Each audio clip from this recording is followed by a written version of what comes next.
आपका स्वागत है विज्ञान एक्सपर्ट में। आज हम पीएच मान ज्ञात करना सीखेंगे।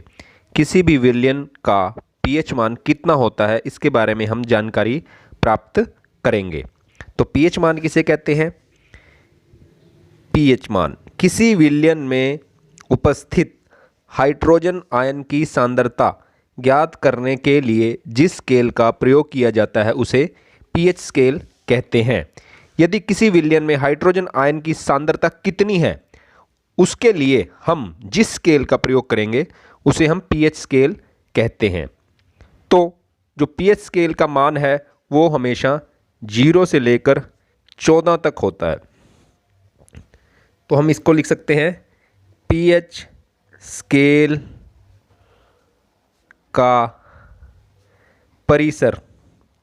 तो जो पीएच स्केल का परिसर है वो 0 से लेकर 14 तक होता है। विलयन का पीएच का मान 7 होगा तो हम उसे उदासीन विलयन कहेंगे, और यदि किसी विलयन का मान 7 से कम होगा उसे हम अम्लीय कहेंगे, और यदि किसी विलयन का मान 7 से अधिक होगा और 14 से कम होगा तो उसे हम क्षारीय विलयन कहेंगे।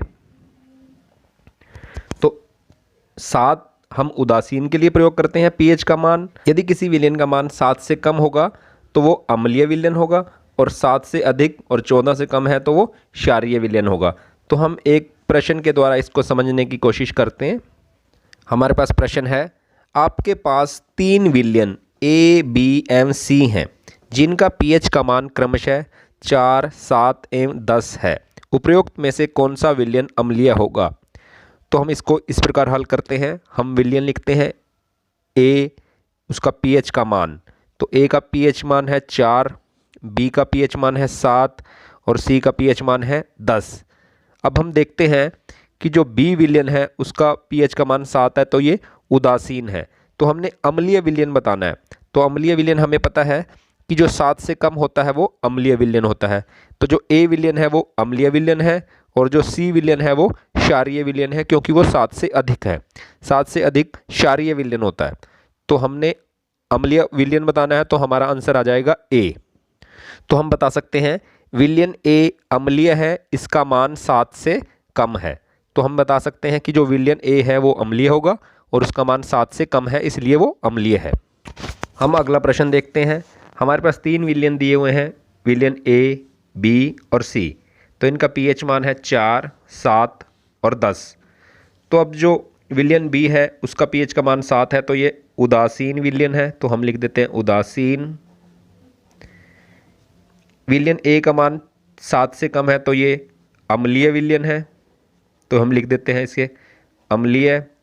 और जो सी विलयन है उसका मान 7 से अधिक है तो ये क्षारीय विलयन है। हम अगला प्रश्न देखते हैं। विलयन ए, बी और सी। तो विलयन ए का पीएच का मान 3 है, बी का 7 है और सी का 9 है। तो विलयन ए जो है वो हम कह देते हैं ये 7 से कम है तो ये अम्लीय हो जाएगा। विलयन बी 7 है तो ये उदासीन हो जाएगा, और विलयन सी 7 से अधिक है तो ये क्षारीय विलयन हो जाएगा। तो हम क्षारीय लिख देते हैं। इस प्रकार हम अपने प्रश्नों को हल कर सकते हैं।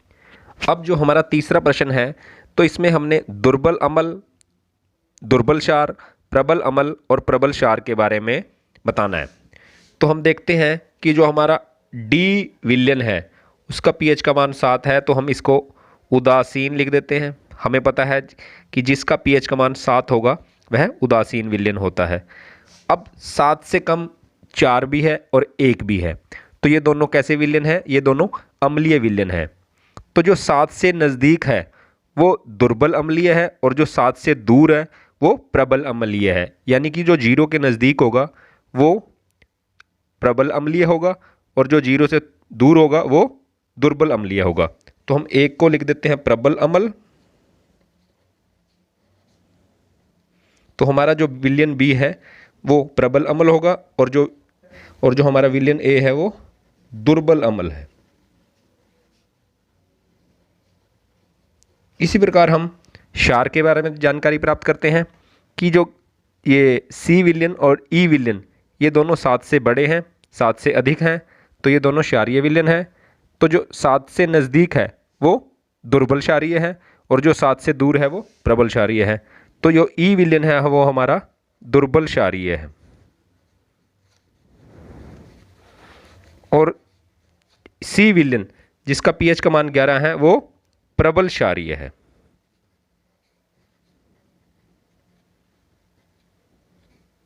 तो इस प्रकार हम दुर्बल, प्रबल अम्ल, दुर्बल क्षारीय और प्रबल क्षारीय के बारे में जानकारी प्राप्त कर सकते हैं। तो अगर आपको वीडियो अच्छी लगी तो इसे लाइक, शेयर और सब्सक्राइब जरूर करें। धन्यवाद।